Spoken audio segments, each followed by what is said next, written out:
मात्र 40 लाख छ हजुर। काठमाडौँको मूलपानीदेखि उत्तर साइडमा यति राम्रो तराई जस्तो सम्म फाँटमा एउटा टुकुरा तपाईको नाममा पास गरेर लिएर जानुस्। अरु कमाउँदै किस्ता तिर्दै गर्न सक्नुहुनेछ। यो जग्गाको बारेमा सम्पूर्ण जानकारी दिनेछु।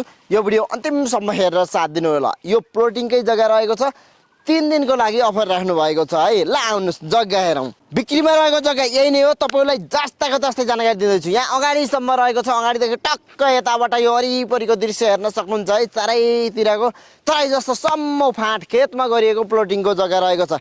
यसमा तपाईले छानेर 3.5 आना, 4.5 आना, 4 आना, 4.5 आनाका टुकुराहरू पाउनुहुन्छ। पानीको सुविधा, बत्तीको सुविधा। अब यही प्लोटिङमै 3वटा त घर पनि बन्दैछ। नजिकै पुलिस चौकी, स्कुल, कलेज, हस्पिटल, हाइवे बाटो, 4 लेनको हाइवे बाटोदेखि पनि नजिकै रहेको जग्गा।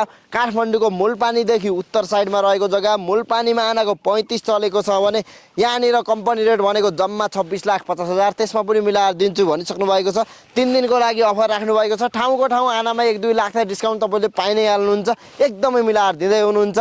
अब यो जग्गा लिन चाहनुहुन्छ भने मौकाको फाइदा उठाइहाल्नु होला। आउनुस् सम्पूर्ण जानकारी दिने छु है त। यो जग्गाको एक्ज्याक्ट लोकेसन भन्नुपर्दा काठमाडौँ जिल्लाको रहेको ट्याक्कै मूलपानीदेखि सर अगाडि पोट्टी आउनु भने इन्द्रेणीको हाइवे बाटो बर्माखेलदेखि अलिकति उत्तर साइडमा आउनु भने तराई जस्तो सम्म फाँट खेतमा गरिएको प्लोटिङको जग्गा।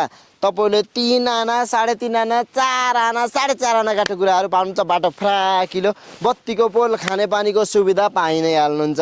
वरिपरि घरै घर बनिसकेको छ। एउटामा त यहाँ घर बन्न सुरु भइसकेछ। अब अरु 2वटा पनि बन्दैछ होला पक्कै पनि। आउनुस्, हेर्नुस्, चित्त बुझाउनुस्, लिनुस्। 3 दिनको लागि अफर राख्नु भएको छ। कम्पनी रेट यहाँनिर कति चलेको छ? 27-28 चलिसकेको छ। मूलपानीतिर त 35 देखि 40 चलेको छ है। यो जग्गाको मूल्य अहिले भनेको कति? धेरै पर्दिन। Company rate 26,50,000। तपाईले 3 दिनको लागि अफर राख्नु भएको छ। आएर लिनुभयो भने आनामै 1 देखि 2 लाख डिस्काउन्ट दिन्छु भनिसक्नु भएको छ। ल्यापटप उपहार पाउनुहुन्छ। तपाईले स्मार्टफोन उपहार पाउनुहुन्छ र एउटा स्कुटर पनि उपहार दिन्छु भनिसक्नु भएको छ। लिन चाहनुहुन्छ भने ढिला गर्दै नगर्नुस्। साइडमा हेर्नु न, जग्गाको लागि भनेर म राखिसकेको छु। डाइ कन्ट्याक्ट गरेर राम्रोसँग बुझाइ लिन सक्नुहुनेछ। र केही नबुझेको कुरा तल कमेन्टमा लेख्न नभन्दै आजलाई बिदा हुन चाहन्छु। हस्त नमस्ते, धन्यवाद।